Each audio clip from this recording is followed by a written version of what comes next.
Shalom, frères et sœurs. Il est 22h45 chez nous.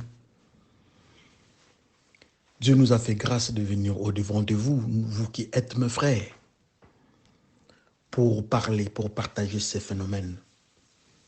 Ce phénomène qui se présente sous forme de questions. C'est notre question du jour. Alors, nous allons parler de notre question du jour. La question du jour est celle-ci. Qui est réellement Ismaël? Alors, Ismaël, nous allons parler, c'est dans Genèse 21, du 8e jusqu'au 21e verset. Que le Seigneur nous aide à comprendre ce qui se passe autour de cet homme et qui est réellement cet homme. Ismaël, c'est l'enfant, c'est le fils de Agar, l'esclave. C'est le fils d'Abraham. Ismaël, son nom, c'est l'âne sauvage donné par l'ange. Quand ils se sont retrouvés dans le désert, lui, il était en état fœtal dans le ventre de la mère. Et l'ange dit, l'enfant que vous aurez, il part à Agar, en difficulté avec sa maîtresse. Elle est chassée de la maison et se retrouve en difficulté. L'ange dit, l'enfant que tu auras dans ton ventre, l'enfant que tu as dans ton ventre, son nom sera Ismaël et il sera comme un âne sauvage. Très intéressant. Ça, c'est l'ange qui parle de l'âne sauvage. Alors, Ismaël quitte la maison avec sa mère. Destination désert. Ils arrivent dans le désert. Le premier phénomène, ils se perdent dans le désert. Ils se perdent dans le désert. À manger aussi, ça devient compliqué dans le désert. Et Ismaël, par la grâce de Dieu, il trouve de l'eau à boire dans le désert. Mais cette eau-là vient de quelque part dans le désert. Ça vient de la terre. Et c'est cette eau-là que cet enfant-là a consommé. L'enfant a grandi dans le désert. L'enfant Ismaël, je m'excuse, et l'enfant qui répond encore dans le code, avec le code de âne sauvage. Il grandit dans le désert. Il devient chasseur dans le désert.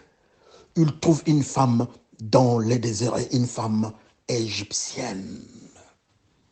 Mais notre question est de savoir qui est Ismaël. Au regard de ces phénomènes, nous pouvons dire qu'Ismaël est un âne sauvage.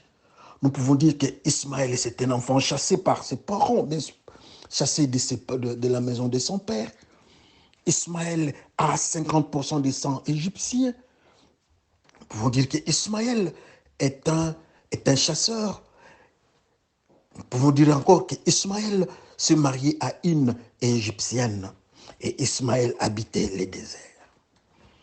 Ça, c'est d'une manière présentative quand nous voyons ce qui se passe dans la Bible et ce qu'on nous montre. Mais que Dieu nous aide à comprendre tous ces phénomènes-là, qu'est-ce que ça signifie.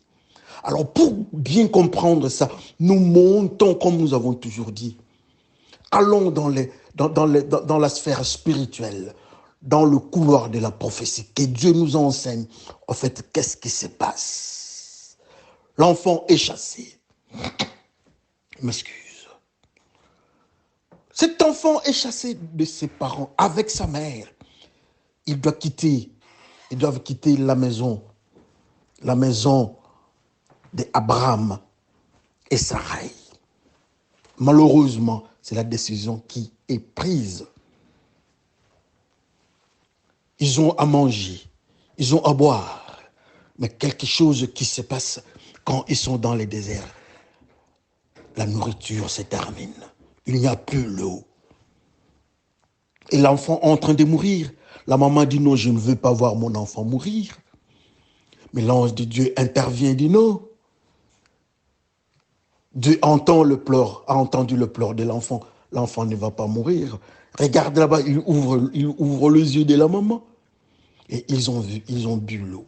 Mais ce qui m'intéresse, cet enfant-là prend l'eau du désert. Le premier phénomène, nous allons commencer par là. L'enfant prend l'eau du désert. Les enfants d'Israël, du côté d'Isaac, qui étaient dans le désert, 40 ans, ils étaient dans le désert. Quand ils voulaient boire de l'eau, ce n'est pas l'eau qui vient de la terre. Ça ne vient pas de la terre du désert, mais ça vient du rocher, ça vient du roc qui est Jésus-Christ. Mais cet enfant Ismaël, l'eau que Dieu lui donne, ça vient de la terre que Dieu a maudit. Qu'est-ce qui se passe? Au fait, qui est Ismaël? Ismaël est celui-là qui a pris de l'eau qui venait, qui avait une source maudite qui s'appelle la terre dans le désert, qui est Ismaël. Ismaël est celui-là quand il était dans le ventre de sa mère. Ismaël était nommé âne sauvage. Alors quand nous rentrons dans la Bible, quand nous devons scripter dans la Bible, nous regardons l'âne.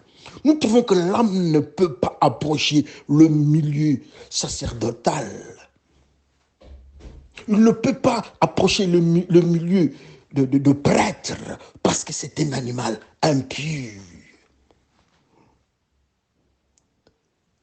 Quand vous regardez encore le mystère Anne, quand Abraham avec Isaac et serviteurs devaient aller à la montagne, quand ils sont arrivés au pied de la montagne, Isaac est passé, Abraham est passé, mais les phénomènes Anne qui représentaient mystérieusement Ismaël est resté là-bas. Il n'est pas passé, il n'a pas filtré, il est resté là-bas.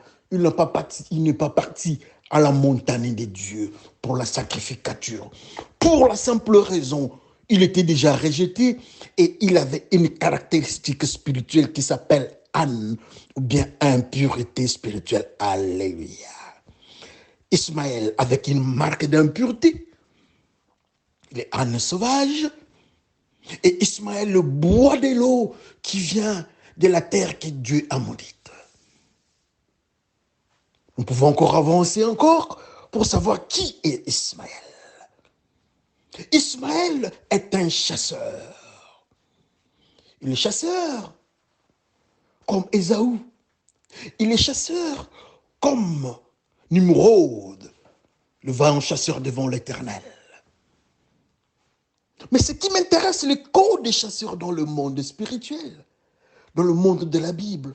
Un chasseur ne donne pas la vie aux animaux, mais un chasseur donne la mort, il tue. Or, Jésus-Christ, lui, il est le bon berger, il garde les animaux.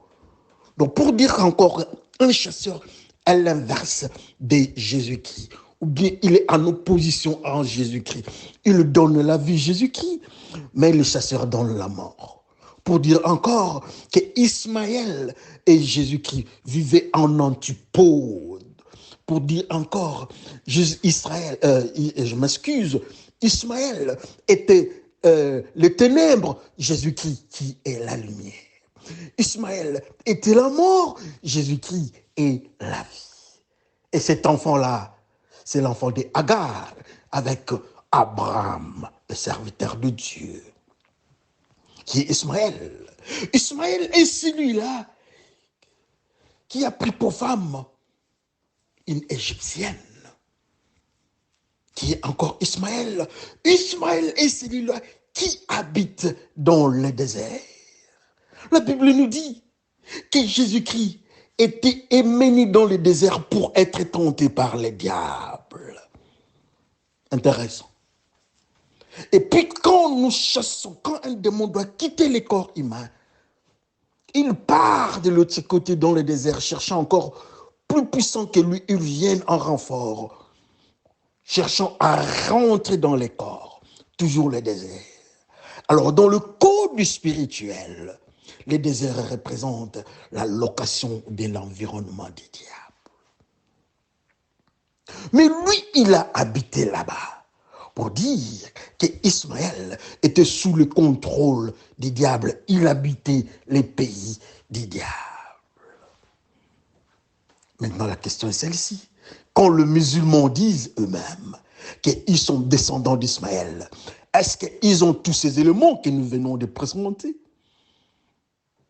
Ismaël est une impureté au devant de Dieu. Pouvons-nous dire que l'ancêtre de l'islam, pouvons-nous dire que l'ancêtre des musulmans est un impur? Pouvons-nous dire que l'islam en soi est une impureté? Ce sont des grandes questions que nous devons nous poser. Tout cela, c'est autour d'Ismaël. Est-ce que c'est intéressant de boire de l'eau du désert? Oui ou non, je ne sais pas, mais cet homme-là a pris de l'eau du désert. Alors, qui est Ismaël? Ismaël est celui qui n'a pas pris l'eau vive qui est Jésus-Christ. Non, pas Ismaël. Ismaël a pris de l'eau qui venait de la terre. Il prend de l'eau qui vient de la terre que Dieu a maudit, la terre du désert. Les enfants d'Israël prennent leur rocher, l'eau qui vient du roc. Mais lui, il prend l'eau qui vient de la terre, tous dans la même circonstance, dans le désert. Alors, qui est Ismaël selon vous, frères et sœurs? Si Ismaël était impur, âne sauvage, alors nous autres, qui sommes-nous au devant de Dieu? Dans le comportement que nous avons, si lui, il a bu de l'eau impure, l'eau qui venait de la terre, l'eau de la malédiction, alors nous, qu'est-ce que nous prenons?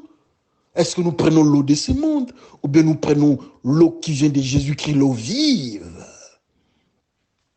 Si lui, il est chasseur, et dans la mort, dans son comportement, il tue partout, est-ce que nous venons avec la vie qui est Jésus-Christ? Est-ce que ceux qui sont en face de nous, ceux qui vivent avec nous, est-ce qu'ils peuvent dire que nous venons avec la vie? Est-ce qu'ils peuvent trouver la vie dans tout ce que nous faisons? Est-ce que nous sommes différents d'Ismaël? Est-ce que je peux poser encore une petite question dans une autre question? Est-ce que Ismaël est le frère d'Isaac? Ça, c'est notre question de demain. La question du jour pour le 11 février 2024. Que le Seigneur bénisse son peuple. Merci et bye.